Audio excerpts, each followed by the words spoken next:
Аруу таңды утурлап ар бирибиз ак ниет, жакшы ой максаттар менен турганыбызга Аллага миң мертебе шүгүрлөрдү айталы да амандашып алалы. Амансыздарбы урматтуу угармандарым?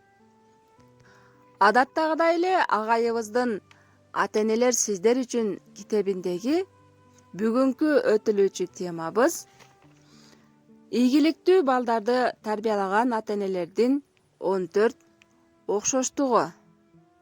Бул теманы биз сиздер менен өткөнкү сабагыбызда таанышканбыз.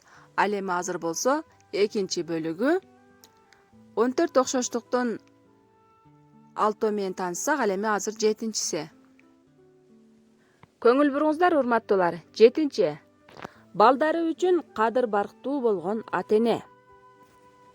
Берклидеги Калифорния университетинин Диана Баумиринг 60-жылдары эле тарбиялоонун 3 негизги стратегиясын аныктаган экен.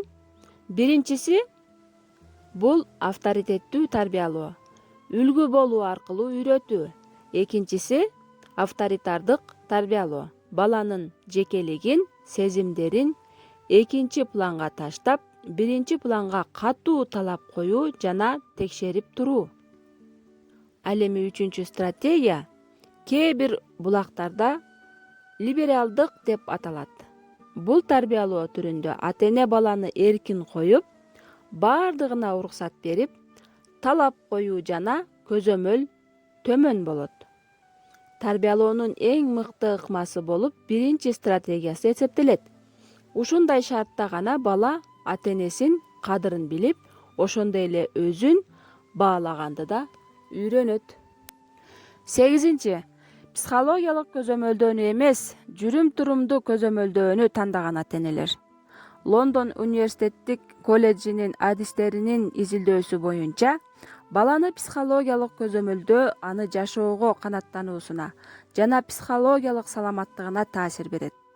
Психологиялык көзөмөлдөө бул баланын ордуна чечим кабыл алуу, аракетин жана оюн басмырлоо болуп эсептелет. Мындай мамиле баланын бирөөгө көз каранды болуп калуусун шарттап, өз алдынча кадам кылуусуна тоскоол болот. Жүрүм-турумду көзөмөлдөө болсо, бала менен диалог куруу жана уруксат берилген чектерди белгилөө. Муну менен бала коюлган чектерде өзүн жакшы сезүүсү. Психологиялык көзөмөлдүн ордуна баласына камкор болгон ата-энелердин балдары бактылуу жана саламат болуп чоңоюштары аныкталган.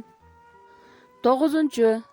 Балдарынын каталарын түшүнүү менен кабыл алган ата-энелер. Бала тарбиялоодо баланы бардык каталардан жана оорчулуктардан обочолонтуу, коргоо жаңы тенденция болуп бара жаткандай. Идеалдуу жашоону курабыз деп жатып, ата-энелер баланын бардык түйшүктөрүн өзүнө жүк кылып жатканын байкашпайт.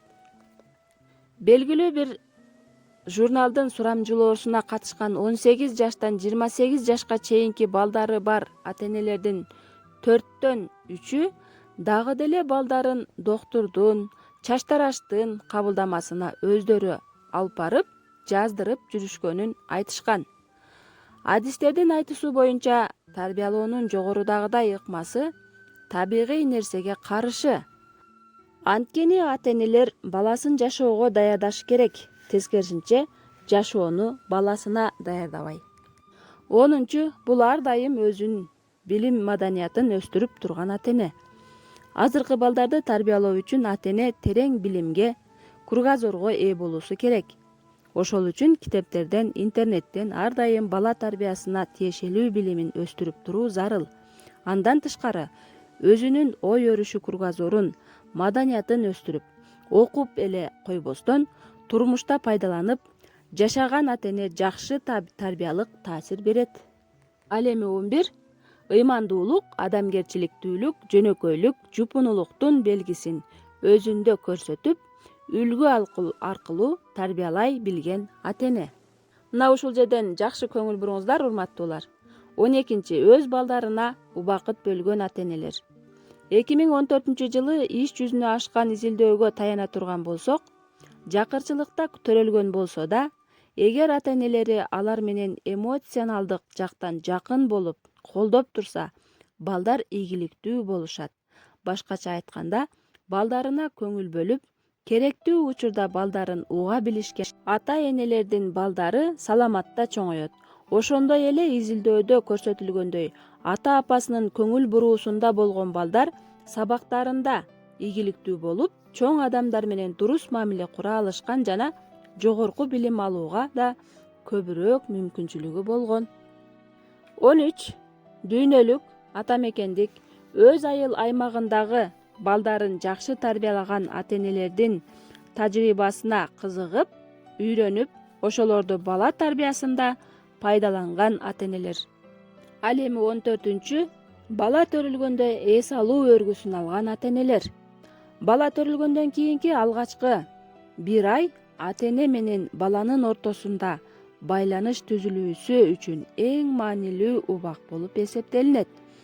Түндүк Каролина университетинин адистигинин изилдөөсү көрсөткөндөй, жаңы төрөлгөн баласына кам көрүү үчүн эненин өргүү алуусу наристелерди эрте өлүмдөн сактайт жана наристелин абалын жакшырышына алып келет.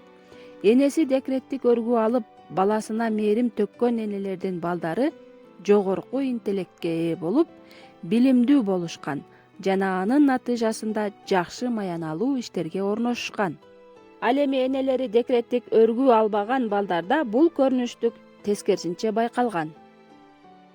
Урматтуулар, биз сиздер менен ийгиликтүү балдардын ата-энелеринин 14 окшоштугу менен тааныштык. Кайрадан көрүшкөнчө аман болуңуздар.